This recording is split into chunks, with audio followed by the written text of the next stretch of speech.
Rob Westerveld, editor of IHS Chemical Week, joining you from the 2017 IHS Market World Petrochemical Conference.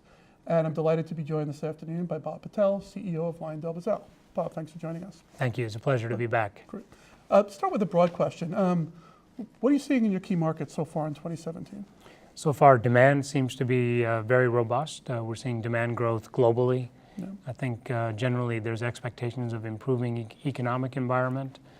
On the supply side in our markets, you've seen that some of the expansions have been delayed incrementally, and so what we find here is that markets are quite firm.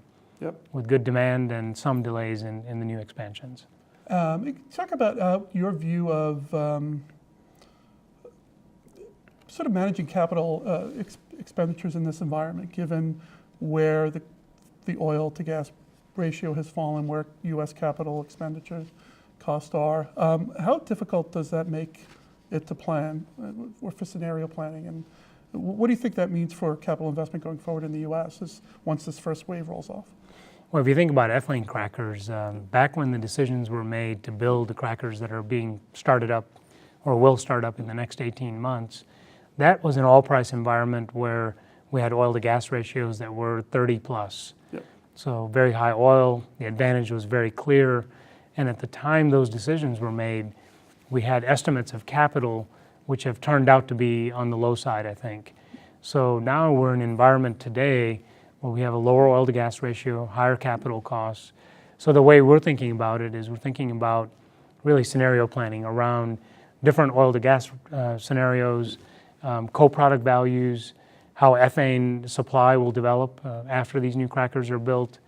You know, net of all of that, my sense is that the U.S. will still have an advantage. The question is really how great is that advantage, and how should we think about more normal capital expenditures so we can arrive at a return that is reasonable and compensates us for the risk that we might take to build a new cracker. Okay, so I guess overall the U.S. is still fairly advantaged, but you don't expect, I guess, is muted the right word, or going forward for the second wave? I mean, yeah, I think it's just not as obvious as it was back in 12 and 13 because the ratios were so high. Yeah. And so now I think this requires a lot more thought, and ultimately that seems like an environment where you would not see another wave of investment. Okay. Can you talk about LyondellBasell's expansion plans? I think you've managed to debottleneck your ethylene capacity in the U.S. by 20%. How has that progressed, and what's next for LyondellBasell? Well, we're pleased with the debottleneck program that we've undertaken. As you say, we've added about 2.2 billion pounds, so call it 1 million tons of ethylene here in the U.S. We finished the last project at Corpus Christi, and we're ramping up. Second quarter, we should be at full rates on that project. We've announced a polyethylene project. We'd like to do another one perhaps to build up our integration downstream from ethylene. Having said that, we still have one more ethylene debottleneck that we can do at Channelview, about 550 million pounds, and I think we will do that one early in the next decade. Beyond that, we're thinking about the C3 value chain, thinking about propylene, polypropylene. We're advancing a PO/TBA project, which we hope to make a final investment decision sometime in Q3 this year.